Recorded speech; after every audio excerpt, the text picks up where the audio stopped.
Hey guys, welcome to my YouTube channel.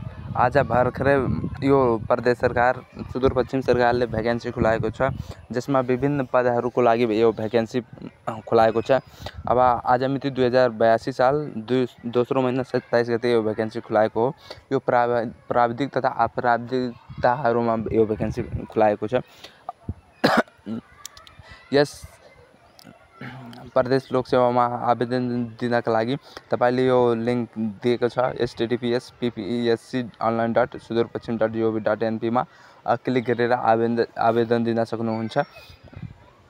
अनि यस प्रदेश सरकारले विभिन्न पोस्टमा भ्याकेन्सी खुलाएको छ। जस्तै अब तपाईहरुले हेर्नुहुन्छ 62, 63, 81, 82 छ। सब इन्जिनियर सिभिल स्टेसनरी प्रदेश सरकार आप्रवासीबाट एकजनालाई अनि सब इन्जिनियर सिभिल जनरल प्रदेश सरकारले खुल्लामा तीनवटा लागि खुल्लामा 1 जना 2 जना अनि 3 जना गरी खुलाएको छ।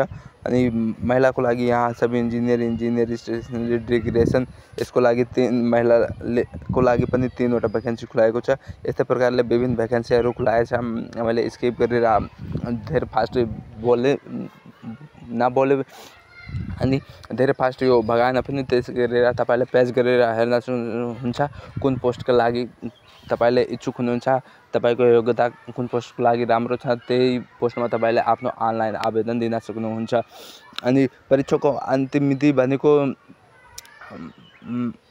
दरखास्त दिने अन्तिम मिति भनेको 3 महिना 16 गते हो 2082 सालको। अनि दोब्बर दस्तुरमा 3 महिनाको 23 गते हो। अनि परीक्षाको किसिम भनेको लिखित हुन्छ, अन्तर्वार्ता हुन्छ, कम्प्युटर सम्बन्धी हुन्छ, अनि कार्यालयमा तपाईले कस्तो काम गर्नुपर्छ त्यो सम्बन्धी हुन्छ। परीक्षा केन्द्र भनेको धनगढी कैलालीमा हुन्छ।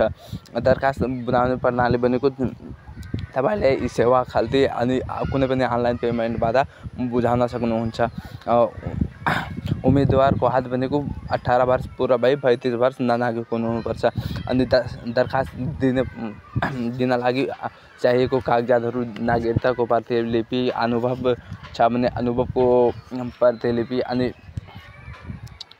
पासपोर्ट साइजको फोटो, अनि तपाईसँग योग्यता भएको प्रमाणपत्र सबै अपलोड गर्नुपर्छ। अनि यस्तै तपाईले भिडियो पज गरेर पढ्न सक्नुहुन्छ कुन कसरी के छ। मैले यो भिडियो पुरै पढे भने धेरै लामो हुन जान्छ, त्यही भएर मैले बिस्तारै यसलाई स्किप गरे। अनि तपाईहरु पेज गरेर पढ्न सक्नुहुन्छ कुन के कसरी गर्ने हो। यतिमा भन्दै यो भिडियोलाई रोके है। धन्यवाद।